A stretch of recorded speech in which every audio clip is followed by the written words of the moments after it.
우리 어렸을 때는 목사님들 앞에 사자라는 말을 붙였던 적이 있습니다. 그래서 장로님들이 기도할 때 사자 목사님이 이렇게 불러가면서 기도하셨던 생각이 납니다.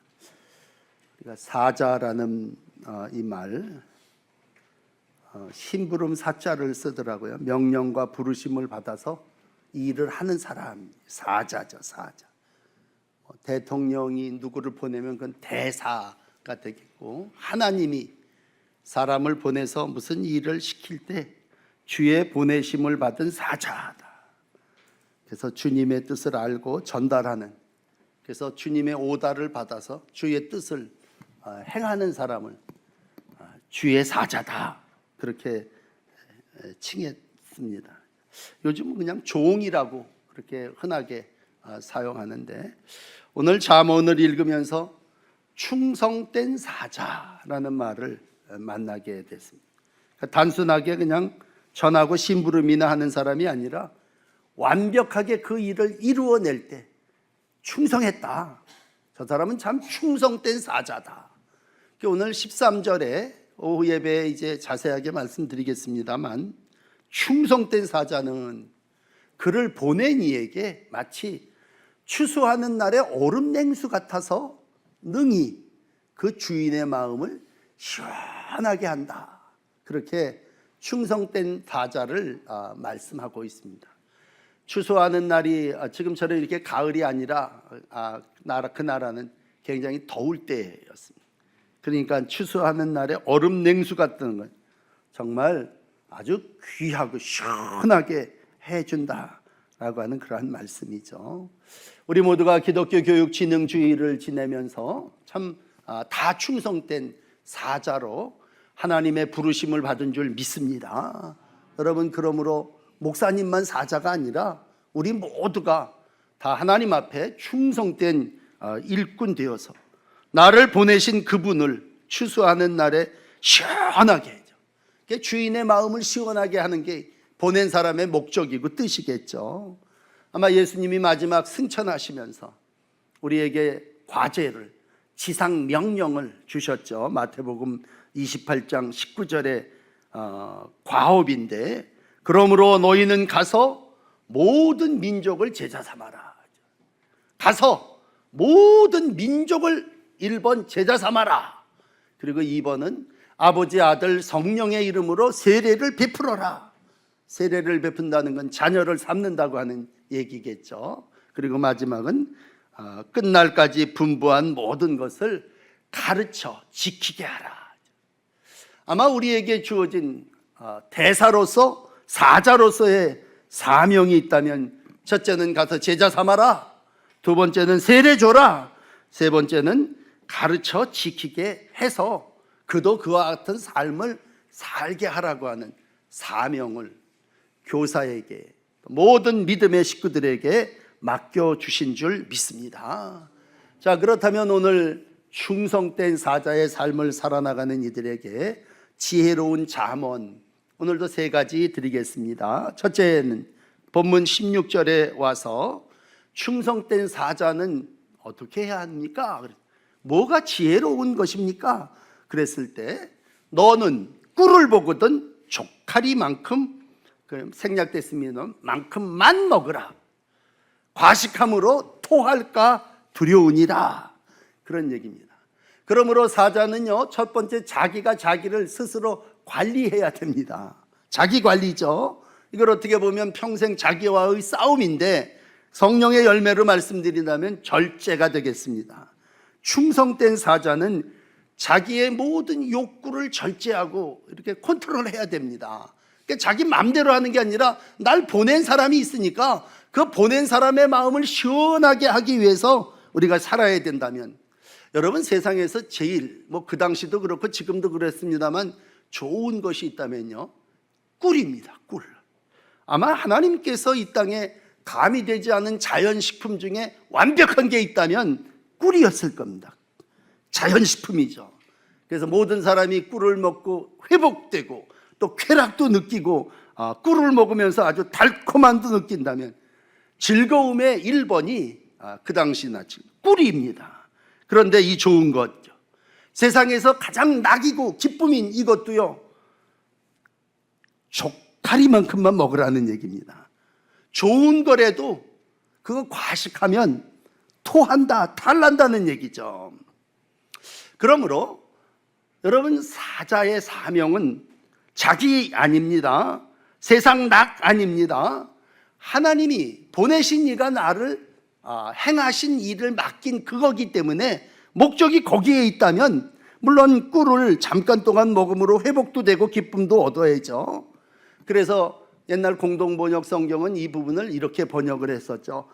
적당하게, 적당하게. 삶의 지혜는 적당함입니다.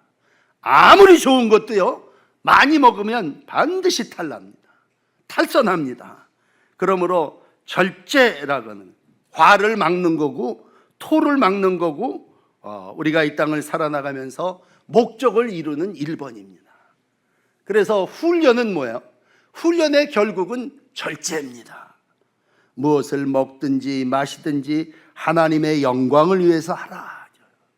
하나님이 우리에게 성령을 보내주신 목적은 뭐예요? 성령으로 너를 제어하고 성령이 네 안에 꽉 차서 성령이 다스리시는 대로 움직이라, 그런 얘기입니다. 그래서 성령이 이 좋은 계절에 열매를 맺게 하신다면, 여러분 잘 아는 대로 성령은 9가지 열매가 있잖아요. 사랑과 실학과 화평과 쭉 나가다가 마지막에 가면 뭐예요? 온유와 절제니라. 이 같은 것을 금지할 법이 없느니라. 그렇게 말씀한다면, 우리가 이 땅을 살아나가면서 사랑을 시작으로 해서 마지막엔 뭐야? 절제. 자기를 쳐서 복종하는 거고, 뭘 식욕 먹는 거든지 뭘 행하든지 적당하게 행하는 것이죠. 영적으로는 죄에 대해서 야고보서 1장 15절의 말이 이렇습니다. 욕심이 잉태한 즉 죄를 낳고 죄가 장성한 즉 사망을 낳느니라. 그러니까 죄의 삭은 사망인데 결국은 죄가 잉태하여, 욕심이 잉태하여 죄가 되는 거고, 죄가 장성하여 그 사람을 사망에 이르게 한다는 얘기입니다. 특별히 사도 바울은 디모데를 사랑하기 때문에 디모데전서 3장에 그런 얘기를, 후서에 그런 얘기를 했죠. 말세가 되면, 말세는 고통하는 때래요. 사람들이 절제하지 못하며, 그렇게. 그러니까 마지막 때에 사람들이 요즘 절제를 해야 되는데 절제하지만, 그러므로 여러분 평생 삶을 이루어 가시면서 자기 관리라는 건 결국은 나를 보내신 하나님의 뜻을 이루기 위해서 자기를 관리해야 되는 것이 충성된 사자의 1번이라니. 그러므로 이렇게 기도하십시오. 시편 133편, 131편, 그 3절인데 기도니까 읽어드릴게요. 여호와여, 내 마음이 교만하지 아니하고 내 눈이 오만하지 아니하오며 내가 큰 일과 감당하지 못할 놀라운 일을 하려고 힘쓰지 아니하나이다. 그럼 내 마음이 어떠냐? 내 마음이 고요하여 평안하기를 마치 젖을 뗀 아이가 그의 어머니 품에 있음 같게 하셨나니. 젖을 뗀 아이의 그 모습이 얼마나 평안하겠어요? 만족하겠습니까? 내 영혼이 젖된 아이와 같도다. 이스라엘, 지금부터 영원까지 너 여호와만 바라보고 살아라. 널 보내신 이는 여호와니까 너가 하나님을 바라보고 여호와를 바라보고 살아나가야 된다, 그런 얘기.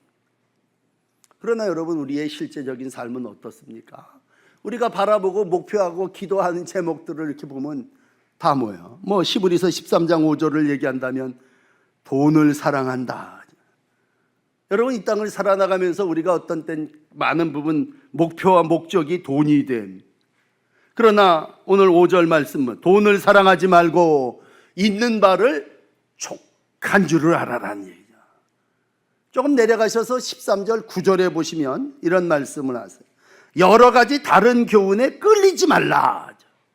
네 마음이 은혜로서 굳게 함이 아름다운 음식으로 할 것이 아니니 음식으로 말미암아 행한 자는 유익을 얻지 못하였느니라. 어제나 오늘이나 동일하신 하나님은 오늘 우리에게 야, 너 먹는 것 같고 너무 그렇게 목적을 삼고 뭐 먹기 위해서 2시간씩 3시간씩 달려가는 우리의 모습을 향해서 너 돈 사랑하지 말고 먹는 건 너무 탐하지 말아라, 그런 얘기입니다. 여러분, 우리가 하나님이 부르심을 받고 하나님의 사자로서 이 땅의 삶을 살아나간다면 그럼 우리 가운데 늘 하나님을 바라봐야 돼요. 오늘 나에게 말씀하신 거 잊어먹지 않고 하나님 제일주의로 산다는 건 이러한 것이겠죠. 오늘 잠언 25장을 읽는 날인데 여러분, 마지막 그 2절을 한 번 더 비춰보겠습니다. 27절 한번 똑같은 얘기를 또 한 번 강조하고 계세요. 꿀을 많이 먹는 것이 좋지 못하고, 아까 한 얘기예요. 꿀을 많이 먹는 게 좋지 못하다. 그 다음에 이제 새로운 얘기는 자기의 영예를 구하는 것이 헛되다. 뭐 명예라고 그래도 좋겠습니다. 자기의 명예를 구하는 자 헛되다.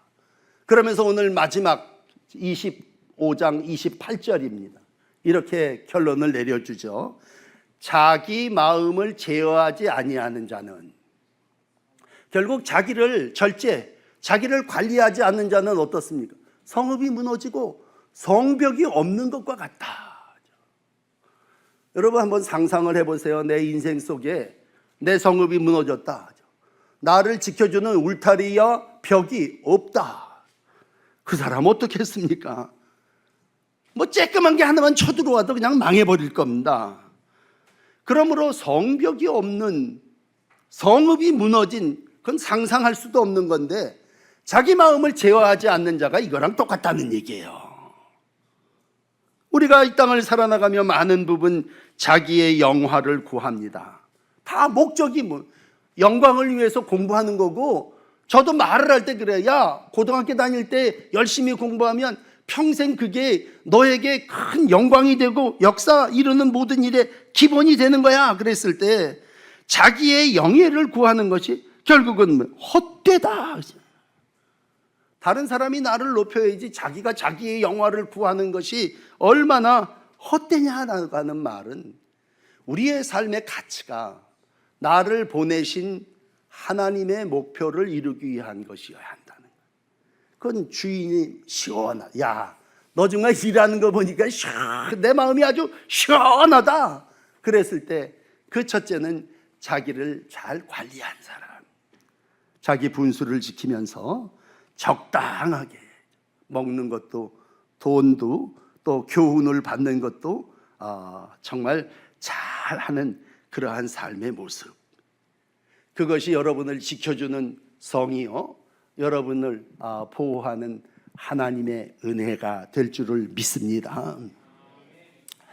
자, 두 번째는 우리가 자기를 관리하는 것을 넘어서서 우리에게는 이웃이, 또 다른 사람들이 있습니다. 오늘 17절에 너는 그렇게 얘기합니다. 야, 너 이웃집에 너무 다니지 마, 그런 얘기입니다. 요즘 뭐 잘 이웃집에 다니는 일도 없습니다만 옛날 자기 좋아하는 사람 아주 쥐방울같이 만났죠. 엎어져 갖고 자주 만나는. 이웃집에 자주란, 이 자주라는 말이 적당하게라고 하는 말하고 늘 자주 다니면 민폐도 되지만 모든 게 다 드러나게 된다는 얘기. 근데 왜 자주 다니지 말라 그러십니까? 그가 너를 싫어하며 미워할까 두려우니라. 그러니까 너무 자주 가깝게 하면 싫어하고 미워한다는 얘기입니다. 그래서 부부 유별입니다. 부부 사이에서도 가까울수록 예의를 지켜야 되고 지켜야 할 어떤 선이 있고 해야 할 말이 있다면 너 이웃집에 너무 자주 다니지 말아라. 아주 엎어져 갖고 있으면 그이가 너를 배척한다는 얘기. 이것도 적당하게 유지되어야 돼. 옛날 우리 그런 말 했죠. 생선하고 친구 사나흘 지나면 냄새나기 시작한다는 얘기. 그러니까 자주 다닌다는 건 발걸음을 적당하게 유지해야 된다는 얘기입니다. 오늘 친하다고 여러분 자주 다니면 그 사람에게 빠져가지고 나를 보낸 사자, 주인의 명령을 잊어버리게 된다는, 아주 그 사람한테 코를 박게 된다는 얘기. 조금 더 발전을 해서 18절에 보시면요, 너무 친하면 그 다음에 뭐예요? 자기 이웃을 쳐서 거짓 증거하는 일이 생긴다는. 허물이 없이 지내다 보니까 어떻습니까? 흠도 보이고 티도 나고 약점도 있고 또 말도 실수하게 되고, 그리고 그게 쌓여서 결국 거짓 증거하게 된다면 그건 방망이고 칼이고 뾰족한 화살이 돼서 너를 해하게 될 거다. 결국 하나님의 충성된 사자는 하나님의 종이지 사람의 종이 아니라는 얘기입니다. 그러므로 어떤 날은 우리가 사람을 의지하게 돼서 그 사람을 자주 만나고 그 사람에게 그냥 이렇게 얘기하는, 오늘 19절까지 맞아 읽어드리면, 환난 날에 진실하지 못한 자를 의뢰하는 것은, 진실하지 못한 자를 의지하고 믿는 인간을 의지하는 것은 그건 두 가지네요. 부러진 이와 위골된 발 같다. 부러진 이 가지고 어떻게 음식을 씻겠습니까? 위골된 발 가지고 어떻게 걸음을 옮길 수 있겠습니까? 그 삶은 온전치 못하다는 그러한 얘기죠. 결국 아프고 고통스럽다면 오늘 이 19절이 우리에게 주시는 지혜는 그럴 거예요. 야, 사람을 의지하지 말고 오직 하나님만 의지해라, 그런 말씀. 바울의 말로 설명을 정리하면, 바울이 로마 교인들에게 로마서 3장 4절에 이런 말씀을 하셨습니다. 사람은 다 거짓되되 오직 하나님은 참되시다. 여러분, 이 로마서 3장 4절에 사람은 다 거짓되되 오직 하나님은 참되시다, 주께서 주의 말씀을 의롭다 이렇게 판단하실 때 이기게 하려 하심이니라는가. 그러니까 결국 우리가 사람을 의지하고 사람에게 자주 가고 사람을 자주 만나는 그 모든 것보다 하나님을 의지해야 된다는 것, 충성된 사자의 모습입니다. 시편 9편 9절을 읽어드릴게요. 여호와는 압제당하는 자의 요새이시니 환난 때의 요새로다. 여러분, 하나님만이 나의 성벽이고 요새고 나를 지켜주시고 보호하시는 줄 믿습니다. 그러므로 사람과의 관계를 늘 적당하게 하셔야 돼요. 내 발도 내 말도. 그 다음에 이제 오늘 세 번째 나누는 마음도 그렇습니다. 20절에 보시면요, 마음을 나누는데 이것도 합당하고 적당하게 해야 됩니다. 오늘 이 20절 말씀 보면 어떤 사람이 지금 마음이 아주 상해 있어요. 근데 거기다 대고 노래를 불러댑니다. 아니, 지금 상대방의 마음은 지금 아주 상해서 정말 비애를 느끼고 슬퍼하는데 거기다 노래한다는 건 즐겁게 부른다는 거 아니겠습니까? 상대방의 처지는 생각하지도 않고 마음 상한 자에게 노래 부른다고 하는 건 두 가지네요. 추운 날에 옷을 벗어 벗기는 것 같고 소다 위에 식초를 붓는 것과 같다. 그러니까 서로의 마음을 나누지 못한다고 하는 것이 얼마나 슬픈 일인가를 일러주시고 있습니다. 바울은 오늘 이 부분을 로마 교인들에게 12장 14절에 이렇게 가르치셨죠. 박해하는 자를 축복하라, 축복하고 저주하지 말아라. 그러면서 15절에 이런 말씀합니다. 즐거워하는 자들과 함께 즐거워하고 우는 자들과 함께 울어야 된다. 이게 마음을 나누는 거죠. 저 사람이 지금 울고 있는데, 비애와 마음 상해 있는데 동정하지 않고 거기다 대고 노래를 부른다고 하는 거야. 안 된다. 즐거워하는 사람하고 즐거워하고 우는 사람하고 함께 우는 게 그게 충성된 사자고 함께 마음을 나누는 자의 모습이라는 얘기입니다. 여러분, 우리가 하나님의 일을 하고 사자로서의 삶을 종으로서 오다를 감당해 나갈 때 어떤 때는 주인 때문에 겪는 어려움도 있고 손해도 있습니다. 예수 믿다 보면요, 욕하고 박해받을 때가 있습니다. 마태복음 5장 11절인데 나로 말미암아, 너 하나님 예수님 그거 믿는다고 하는 것 때문에 욕하고 박해하고 거짓으로 너희를 거스려 악한 말을 할 때 그런 때가 있다는 얘기죠. 근데 그게 너희에게 복이다. 기뻐하고 즐거워해라. 그게 하늘에서 상 받는 거다. 왜? 주인을 위해서 일하다가 사자가 주인의 가르침과 명을 받아서 행할 때에 너희가 박해를 받고 욕을 받고 악한 말을 듣는다면 그게 복이고 상이다. 그런 얘기. 오늘도 우리가 이 땅을 살아나가며 모든 선지자들이 박해를 받았다. 왜? 그래서 그 상급이 크고 그 일이 복되다라는 얘기. 그러므로 여러분, 이웃들과의 관계도 이웃에게 충성해서는 안 돼요. 아주 자주 찾아가고 모든 걸 다 속까지 다 드러내 보이건 모든 선에서 적당하게 행하는 것이 부르신 주님의 부르심을 받은 충성된 사자의 모습이라는 얘기입니다. 자, 마지막 세 번째로 오늘 아주 적극적인 실천을 하나 사자에게 명하고 있습니다. 하나님의 명령대로 산다는 건 결국 실행하는 거 아니겠습니까? 그냥 귀로 듣고 그냥 마음으로 감동받고 끝나는 거겠어요? 실질적인 사례를 하나 말씀드릴게요. 21절입니다. 원수가 있어요. 근데 그 사람이 배고픕니다. 그렇다면 음식을 먹여줘요. 원수가 목말라 합니다. 그럼 물을 마시게 해야 된다는 겁니다. 우리는 어떻습니까? 세상 속에 살면서 원수가 배고프고 목말라 하면 그거 쌤통이다. 저건 망해야 되고 저건 아주 굶어야 된다. 내가 직접 복수는 하지 않지만 우리의 마음의 증오와 우리의 마음이 참 그런 심정을 가지고 산. 그러므로 원수를 대하는 우리의 마음은 절대로 즐거울 수 없습니다. 그러나 오늘 설교 제목대로 충성된 사자라면 그건 개인의 감정에 지배되는 사람이 아니죠. 내 보내신 사람의 마음과 뜻을 내가 실행하면서 살아나가는 거죠. 그렇다면 오늘 주인은 얘기합니다. 야, 원수가 배고프면 물 주고 음식 주라. 왜? 숯불을 그의 머리에 놓는 것과 같다. 그런 얘기입니다. 사랑이 뭡니까? 배고픈 사람에게 음식 주고 목마른 사람에게 물 주는 거라면 그 대상이 원수라 할지라도 원수 사랑을 실천해야 된다는 얘기입니다. 바로 앞에 잠언 24장이죠. 우리 어제 읽으신 말씀인데 17절에 똑같은 얘기를 하십니다. 24장 17절에 보면 원수가 넘어질 때 즐거워하지 말고 그가 엎드려질 때 기뻐하지 말아라. 원수라 할지라도 너 그가 어려움을 당할 때 뭐야? 즐거워하고 기뻐하지 말아라. 이제.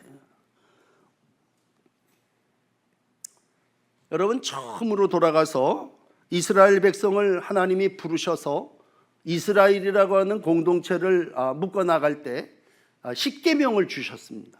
그리고 조금 지나가서 출애굽기 23장에 가서 보면 이런 20절의 말씀을 하십니다. 약속을 하죠. 내가 사자를 내 앞서 보내어 길에서 너를 보호하여 너를 내가 예비한 곳에 이르게 할 거다. 그러면서 22절에 이런 말씀합니다. 네가 그의 목소리를 잘 청정하고 내 모든 말대로 행하면 어떻게 하겠냐? 내가 네 원수에게 원수가 되고 네 대적에게 대적이 될지라. 그러니까 너는 사자는 명령받은 대로 약속한 곳을 이루면 내가 너를 보호하고 너를 예비한 곳까지 다 이르게 해줄 거다. 그러니 넌 내 소리를 잘 들어라. 내 말대로만 행해라. 그런 얘기입니다. 그렇다면 내 눈에 원수가 있고 내 삶에 나를 거북하게 하는 사람이 있다 할지라도 오늘 뭐예요? 그 사람이 어려움 당하면 물을 주고 떡을 줘야 된다는 얘기죠. 그러면 나 어떻게 합니까? 오늘 이제 22절 마지막 절까지 왔는데 그렇게 하면 여호와께서 내게 갚아주시리라. 여러분, 오늘 이제 본문은 22절까지입니다. 여호와께서 내게 갚아주시리라. 여러분, 우리는 참 많은 부분 사람에게 보상을 받으려고 합니다. 그리고 사람에게 칭찬을 받아야 된다, 그렇게 생각합니다. 그러나 적어도 오늘 설교 제목대로 충성된 사자는 자기를 위해서 사는 사람이 아니라 나를 보내신 이를 위하여 사는 사람이면 나는 사람의 보상, 사람의 칭찬보다도 여호와께서 갚아주신다는 이 말씀을 믿어야 합니다. 여러분, 여러분들이 행한 대로 하나님은 갚아주십니다. 바울은 이 말씀을 로마 교인들에게 로마서 12장 19절이죠. 좀 똑같이 얘기하십니다. 사랑하는 자들아, 너희가 친히 원수를 갚지 말고 하나님의 진노하심에 맡기라. 기록되었을 때, 기록되었다는 얘기 아마 이 잠언 말씀도 포함됐겠죠. 원수 갚는 건 내게 있으니 내가 갚으리라. 주께서 말씀하시니라. 그러면서 이런 말씀하십니다. 네 원수가 줄이거든 먹이고 목마르거든 마시게 하라. 그리함으로 내가 숯불을 그 머리에 쌓아 놓으리라. 그리고 이제 안 했던 말씀이죠. 악에게 지지 말고 선으로 악을 이기라. 이게 오늘을 살아나가는 지혜로운 사자의 모습입니다. 사랑하는 여러분, 참 실천하기 어렵죠. 그렇지만 다시 한번 내 정체를 돌아봅시다. 내가 사자다. 나는 하나님이 나를 보내셔서, 야, 너 내가 세상에 보내노니 가서 제자 삼고 세례 주고 가르쳐 지키게 하라. 그렇게 하나님이 나를 이 세상에 보내셨다면, 여러분, 하나님이 복수하지 말라고 명령하셨다면 복수하지 말아야죠. 원수에게 떡 주고 물 주라 그랬으면 그대로 실천해야죠. 이게 나를 부르신 하나님의 목적이고, 하나님이 나를 그렇게 사용하시려고 하는구나 라고 했을 때, 우리는 내 사람, 내 앞에 보이는 대상을 보는 게 아니라 나에게 명령하신 그 하나님을 보고 그분의 말씀을 따르는 것이죠. 여러분, 그분이 우리의 주인이십니다. 입으로만 말로만 주여 주여 하는 게 아니라 오늘도 그분이 내 삶을 주관하시고 다스리시는 주란 말이에요. 그렇다면 예수님이 이 땅에 우리의 주로 오셔서 어떠셨습니까? 마태복음 5장에 처음 제자들을 산에다 모아놓고 이런 말씀을 하셨습니다. 이건 사랑에 대한 세법인데, 이웃을 사랑하고 원수를 미워하라 하였거니와 너희는 그 말을 들었지만 이제 나는 새로운 계명을 너희에게 이른다. 너희는 원수를 사랑하며 너희를 박해하는 자를 위하여 기도하라. 우리를 대사로 보내면서 너희는 원수를 사랑하고 너희를 박해하는 자들을 위해서 기도하라. 그럼 우리는 뭐 해야 합니까? 사랑하고 기도해야 됩니다. 그렇다면 여러분, 이 명령을 내리신 우리의 주 예수님은 그대로 사셨습니까? 말씀하신 대로? 아니, 말로만 산에서 제자들에게 그렇게 가르치고 승천하시면서 그렇게 명령하시고 끝나셨습니까? 아니죠. 예수님은 오늘 당신의 삶을 그대로 실천하셨습니다. 누가복음 23장에 보면요, 예수님 십자가에 못 박혀 죽습니다. 원수들이 그를 십자가에 못 박게 됐죠. 누가복음 23장 34절을 읽어드릴게요. 예수께서 이르시되 아버지, 저들을 사하여 주시옵소서. 저들을 사하여 주옵소서. 자기들이 하는 것을 알지 못합니다. 여전히 그들은 알지 못하고 옷을 나눠 제비를 뽑고 백성들은 서서 구경하고 관리들은 비웃습니다. 저가 남은 구원했는데 지금 저는 구원하지 못하는구나. 그렇지만 주님은 뭐예요? 그렇게 제자들에게 가르치셨고 당신이 죽으시면서까지 용서하라 하신 그 제자의 삶을 몸소 실천하셨습니다. 그렇다면 여러분, 예수님은 이 땅에서 충성된 종으로 오셔서 당신이 말씀하신 그 삶을 그대로 실천하시고 십자가에 죽으셨습니다. 그리고 마지막에 마태복음 25장 23절 비유의 말씀으로 이렇게 말씀합니다. 그 주인이 이르되 잘했다, 착하고 충성된 종아, 네가 적은 일에 충성하였음에 내가 많은 것을 내게 맡기리니 내 주인의 즐거움에 참여할지어다. 나를 대사로 사자로 보내신 이는 마지막에 이렇게 우리를 칭찬하실 겁니다. 잘했다. 우리 그 소리 들으면 되는 거예요. 나 보내신 하나님이, 예수님이 잘했어. 너 참 착하고 충성된 사자야. 오늘도 이 주인의 즐거움에 참여하신다면 우리는 누구예요? 충성된 사자. 주인이 시원해 하시면서 야, 내가 정말 얼음 냉수를 마신 것 같다. 그러나 여러분, 오늘 기독교 교육 진흥주의를 맞이하면서 세상의 교육은 뭡니까? 사람들이 다 영광을 받기 위해서, 다 칭찬을 받기 위해서 열심히 교육을 받고 또 1등을 하려고 한다. 기독교 교육은 뭡니까? 하나님 영광을 위하여 하나님의 부르심을 이 땅에서 이루어 나가는 것이죠. 예수님 당시에 왕 헤롯이라고 하는 왕이 있었어요. 헤롯이라고 하는 왕, 더 이상 명예와 영예를 얘기할 것도 없는 왕이었습니다. 많은 사람들이 그를 향하여 이렇게 얘기합니다. 야, 당신의 소리는 신의 소리입니다. 당신이 하는 말은 사람의 말이 아닙니다. 그렇게 얘기했습니다. 그런데 헤롯이 그 얘기를 듣고 그래, 내가 영광 받아야지. 그러다가 뭐예요? 하나님께 영광을 돌리지 아니한 거로 사자가 쳐서 충이 먹어서 죽어버립니다. 결국은 뭐예요? 토해버리는 거나 멸해버리는 거나 결국은 자기가 영광을 얻으려고 했을 때에 벌레가 와서 그를 뜯어먹었다는 얘기죠. 참 어떻게 보면 자기 영광을 구했던 자의 어리석은 마감을 우리가 헤롯이라고 하는 왕에서 만납니다. 여러분, 교육은 다른 게 아니올시다. 그래서 제자를 삼는 것도 중요하고 그 사람을 자녀로 만들기 위해서 세례를 주는 것도 중요한 일이고 그걸 모든 사람들에게 가르쳐 지키게 하는 것도 중요하죠.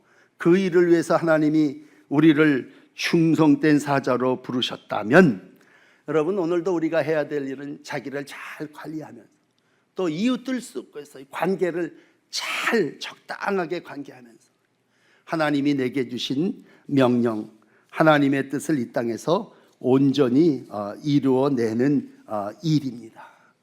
작은 실천이라도 그게 정말 물을 주고 떡을 주는 사소한 일이라도 우리가 참 난 저 사람한테 저거 물 주기도 싫고 정말 저 떡 주기도 싫어. 그렇지만 하나님이 그렇게 명령하셨으니까 나 어쩔 수 없이 해야 돼.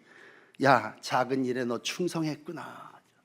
주님이 여러분을 칭찬하시고 주님이 상급 주시고 마지막 날 주인의 즐거움에 참여하는 은혜를 베풀어 주실 줄 믿습니다.